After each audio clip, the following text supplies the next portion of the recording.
Hello friends, welcome back to the bench. Thank you very much for joining me. Our patient is in Dell Alienware. I have a little Alienware logo over there. M16 R1. Now in the previous session we diagnosed it with issues on the power rail, the main power rail of the GPU, so GPU V core. And well, initially I concluded that perhaps one of the phases is out of sync with the other one, and the whole power rail becomes a load because the coils are not turning on the way they are supposed to. And the input of the coil is typically 2 transistors, or the equivalent of 2 transistors, typically the integrated circuit. But it's basically 2 transistors. One transistor opens charging the coil, then it closes, then the other transistor opens to discharge the coil, right? So it's either connected to the power supply or the ground, right? So if this is out of sync, then that other coil that now we connected to ground to discharge the coil became a load. But with that, someone accurately commented under my previous video that with that logic, one of the coils or one of the drivers would be hotter than the other ones, which we don't see. All of them heat up the same way, but the GPU core is not heating up. After further thinking, I concluded that it's gonna be hard to see V-core actually warming up on the camera, especially next to other hot elements, because it's basically designed to dissipate that heat very quickly, to spread it, and it's always going to be relatively cool. It's designed to work at really high temperatures, or to dissipate very high temperatures. So what I have been advised by DIY Repair Hour, or Modref, is to replace the PMIC. So PMIC is the chip that will control each one of those coils. Now my misunderstanding or my misconception about this was that I thought that every coil turns on at the same time and turns off at the same time. That is actually not the case, and that is the job that this PMIC does over here. It decides which coil to charge, which coil to discharge. So any issues there will cause the rail to just kind of be out of whack. Now, if we're going to replace, I have the replacement over here. We're going to replace this chip and we're going to check. Now, how do we confirm that the problem is gone? Number one, I really don't think that the rail should turn on when we are in S4 state. This power rail shouldn't even turn on, in my view. Correct me if I'm wrong, if you know.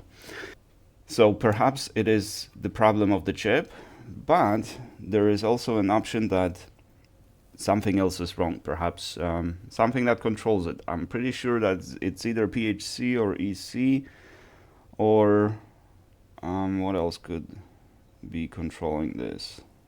We're going to check on the schematic or on the board view which pin is the enable. It should have a common enable pin, and that pin should be low in S4 as far as I think, because I don't know. But this is what we're gonna do. Since we have the replacement chip, we're gonna replace the chip. We're gonna turn it on and see if it still turns on and heats up.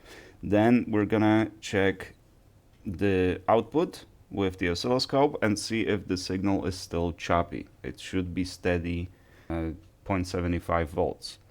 If it's still choppy, then I was thinking, well, there's no other way. We have to start lifting the coils. And one of those coils, once lifted, should resolve the problem. And then we know which phase is having a problem. But someone in the comments advised me that I should be able to detect which phase is giving us issue by measuring the input of the coils, and one of those will look different on the oscilloscope. So we're going to check that, because lifting the coils is going to be a hassle because we have 10 coils. There's 10 10 rails. So on this rail, there's 10 phases on it. That's a lot, but this is 4090 GPU, so it requires a lot of power.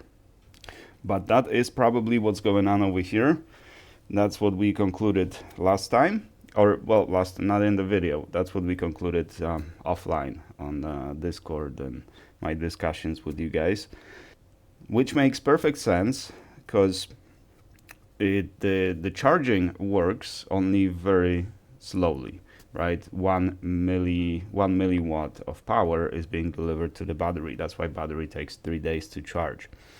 That is perfectly explained if the rest of the board, if the computer basically thinks that it requires more power, that it cannot be delivered through the plug, and directs the entire power to power up the machine and just a little bit to charge the battery. That is normal when you connect, say, a 65 watt charger instead of 300 watt charger. And you start the game. The battery is going to stop charging because the entire power from the power adapter is needed to run the platform. So that's probably what's happening over here. We'll see after we replace this chip and measure the coils. Let's do it.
Alrighty, there was struggle. There was struggle because I didn't notice that my tip is actually too big for this chip. So if you just put, like I regularly do the QFN chips, I just put my bent tip to the side and the solder flows nicely. But this one's too big, chip is too small. That's why it didn't work. I was wondering what am I doing wrong? But there was just no contact with the board. So what I ended up doing is using the very tip of the tip, and then I realized I should have used the knife tip. That would have saved me a lot of time. But it's done, It is replaced. Now, one thing that I realized after I did this is that I never checked the capacitance and ESR on the caps. High ESR could explain it, low capacitance could explain it, but both are negative. We have very good ESR, 30 and below, and we have full capacitance we expect. So let's see if this was a PMIC issue. If it wasn't, well, then let's check the coils one by one and see if we can spot anything. Okay, it should be nice and dry by now. It's been quite a few minutes. Okay, and we still have actually a little better. It looks a little better. Let me snap a pic. There. It looks slightly better, but it's still not what I would expect. Well, this one's a lot better. Okay, we got something here. So still, this is not what we want to see. But now let's see the inputs. Ooh. Okay, I think I see it already. Reduce the range or increase the range. Yeah. Okay. Now every other one. This one and this one is different. So is this our problem? Yeah. Okay, one of the... Okay, good. Alright, one of the VRMs is not pumping. It's... Let me show you. This one. So either this VRM or the coil. Probably not the coil. Let me see if I can show you the readings. So I'm putting the scope on the input, so the output of the chip, input of the coil, right? On the output of the coil, we got some crap, right? And now let's see the input. So all of the 4 coils on this showing the same. This coil is showing different. Actually, it's showing 0, like it's not turning on at all. So let me see if I can snap pics. So this is the input that we see on all of the coils, right? But on this coil, we see this, which is 0. And the coils are heating up significantly again. So this wasn't the PMIC issue, but the core is getting hot too. So that's good, but still it doesn't, yeah, the core is getting hot. Pbefore it wasn't getting hot. Now, is there an explanation that one of the phases is not turning on, and that's normal? Would that be an explanation? Or there is another explanation. Did I mess up soldering and this one is not connected? Okay, this is the one. This one.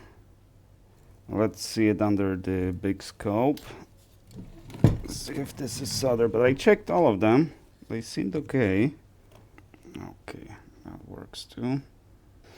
It doesn't look like it's faulty soldering. It's not perfect, for sure, but it doesn't look like it's a soldering issue.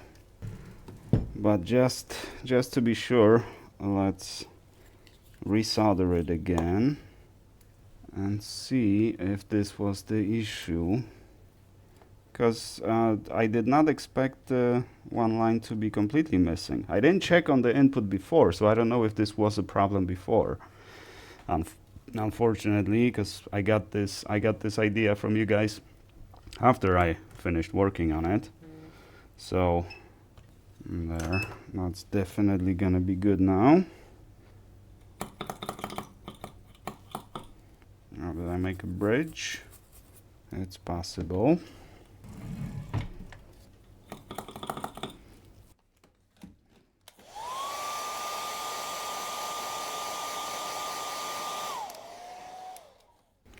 Okay, now it's definitely good. So let's give it another try. I don't think this was the issue, but let's see. Yeah, it's still nothing. And on the output we get, there's input and the output is 0. The core is warming up. That's weird. Let's see. So we have voltage 0.75. So what happened? What happened that now it's showing relatively, my scope is misbehaving. Are you kidding me?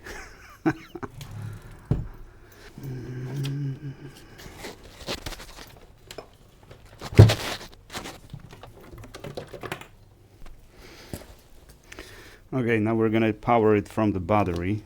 That's probably what I should have done from the beginning, because that way you eliminate all the interference, potential interference from the power source. Battery is always the best power source. But we have 0.75, and my last measurement showed stable voltage. So did it just fix by itself? Yeah. Okay, so it is not perfect. Let me snap a pic. But it is better than it was. And now the input of this coil is back, but it's different. Yeah, it's back, but it's different. Yeah, there's definitely a difference on that one line. Yeah. So I guess the next step would be gathering feedback from you guys. It's definitely, it looks like it's not PMC, although it does look a little better now. The signal does seem a little better to me, but I would still expect a steady voltage on the output, not fluctuations. But if it's not PMIC, then it's got to be either one of the VRMs or one of the coils, and I have my suspicion. So I don't know. My idea is to lift the coil, lift this one coil, eliminate it from the circuit, and see what's gonna happen. What do you guys think? Yeah, it could be a leaky transistor, or a transistor not opening all the way, because the signal that we have on all the other coils, the peak to peak is huge. On this coil, peak to peak is very small, and the signal looks different. So I would say there's definitely something wrong on that phase, but I need your support, guys. Shall I just lift the coil and just eliminate that phase? And the second question is, because I was hoping that once I replace the PMC, the GPU will not turn on in S4 state. But it is still turning on. The CPU is not turning on, so why would GPU turn on, right? That's weird. Maybe we should check the enable pin and what it controls, but I have to do some more digging on this board in that case. Figure out how the PMIC is being turned on, what controls it, and go from there, I guess. Don't tell me it's going to be an EC problem, because that would suck. Because now to replace the EC, we need it, clean. If it's not clean, if it's recovered from another board, we need to program it. So that's a lot of steps in this. So I would prefer to avoid that, especially if we don't have the confirmation that it's definitely that, right? If it's confirmed, then I don't mind. But if it's just as a means of diagnosing it, replacing EC is a pain. Plus, stuff can go wrong, so it is risky as well. Well, we have another piece to the puzzle. If you guys have any suggestions, definitely drop it in the comments. If you found this useful, drop a like. Thank you very much for watching, and I shall see you guys in the next one.